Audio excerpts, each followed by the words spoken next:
So I'm at a Supercharger right now in Pittsburgh, Pennsylvania, and we're going to talk about the cost of charging your Tesla both here and at your house and how much it actually costs with insurance, with car payments, with maintenance to own a Tesla. Welcome to the only top 5 Tesla channel on YouTube, and like I said, we're going to talk in this video about the top 5 major costs to owning a Tesla. So if you're in the market for a Tesla, if you have one on delivery soon, the end question, what we want to find out is, can we afford one? So just as some background, I have the standard range, the rear wheel drive Model 3, and I purchased it back in June of 2021.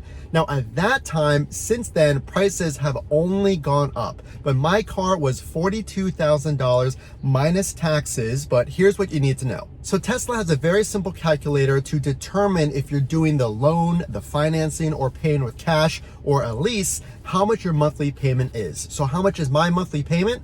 Well, for $42,000, I put down 9%. That's $4,500. Long story short, my monthly payment is $590. So there's a lot more that goes into that. So let's get into point number 2. What is the cost not only of the monthly payment, but of charging? So like I said, I am at a Supercharger here in Pittsburgh, Pennsylvania. And what you want to know is you will be charged on the kilowatt per hour. So how do you find that out? How much does it cost here and at your house? Now I'm gonna put on the screen right here how much a typical Supercharger costs by the kilowatt per hour. Now you need to know they change from location to location.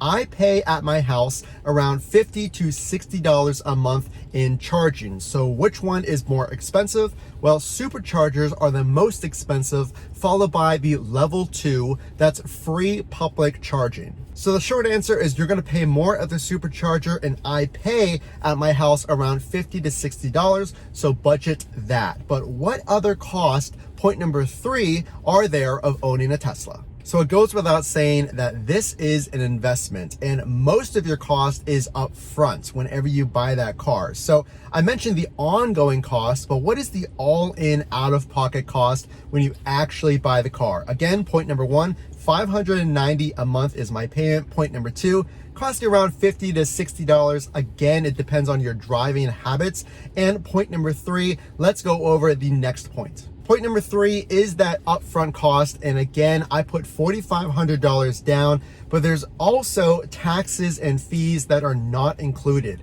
that cover your registration, the plate transfer, which Tesla actually takes care of for you. What is that? Well, here in Pittsburgh, Pennsylvania, where I bought my vehicle, it was around 6% sales tax, I believe, plus a 1% local tax. I might be butchering it, but it came to around 7%. What is that number? It was $3,500 extra dollars for the taxes on my purchase. Look, no doubt it's an expensive car. What I will tell people is if you are in the market for a new car, if you've been thinking about trading in your vehicle. So again, if you're already in the market to spend $45,000 or $60,000, whatever it happens to be, you get so much out of your Tesla and that gas savings. But let's get into point number 4, the cost of owning a Tesla. And it all comes down to protection and accessories. When it comes to protecting your Tesla, it's almost a required cost. So what am I talking about? Of course, I'm talking about that PPF and accessories like floor mats. So PPF is paint protection film. I can show you right here what happens when you don't have it. If you have not had a Tesla before, then the front of the car, well, there's no grille, meaning there's no protection for rocks, insects, pebbles, gravel, you name it.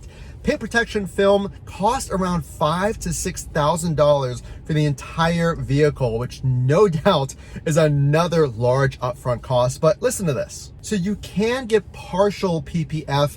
I've been quoted anywhere from $500 to $1,000 just to cover that front of the vehicle, and you will be squared away for the life of the vehicle.